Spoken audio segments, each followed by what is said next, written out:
আমি একটি সংগঠনে কাজ করি, রক্তদান থেকে শুরু করে অসহায় মানুষকে সাহায্য করার চেষ্টা করি এবং মানুষকে উৎসাহিত করার জন্য সেই ছবি পোস্ট করি ফেসবুক ইত্যাদিতে।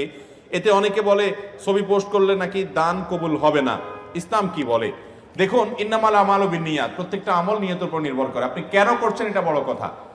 আজকাল তো এমন কোনো নেকামল পাওয়া কঠিন হয় যে নেকামল ফেসবুকে আপলোড করা হয় না, ঠিক কিনা বলেন?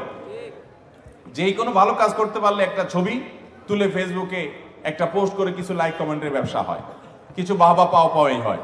যদি ব্যাপারটা এমন হয় যে আপনি চ্যারিটি প্রতিষ্ঠানে মানুষের দানের টাকা এটা করেছেন, তাহলে সেক্ষেত্রে মানুষের কাছে জব দিয়ে করার জন্য করেছেন।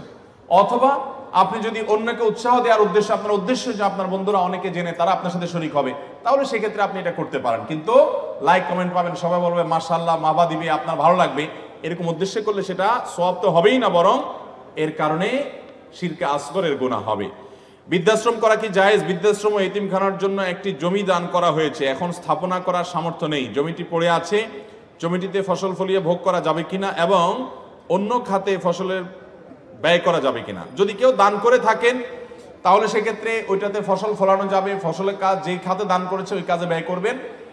আর বৃদ্ধাশ্রম করা এটা নাজায়েজ বা হারাম কাজ না, কিন্তু ইসলাম এমন সমাজ ব্যবস্থার কথা বলে যেই সমাজে কোনো বৃদ্ধাশ্রমের প্রয়োজন হবে না। কথা কি বুঝাতে পারছি? বৃদ্ধাশ্রমের প্রয়োজন হবে। বৃদ্ধাশ্রমের কেন প্রয়োজন হবে? সন্তান বাবা মাকে দেখাভাল করবে, বাবা সন্তান যদি না থাকে তাহলে অন্য কারোর উপর ইসলামের দৃষ্টিকোণ থেকে দায়িত্ব বর্তাবে, কেউ না কেউ দায়িত্ব নিতে বাধ্য। বৃদ্ধাশ্রমের প্রয়োজন নেই, আলহামদুলিল্লাহ। জন্য মুসলমানদের সমাজগুলোতে বৃদ্ধাশ্রমের কালচার সেভাবে নাই।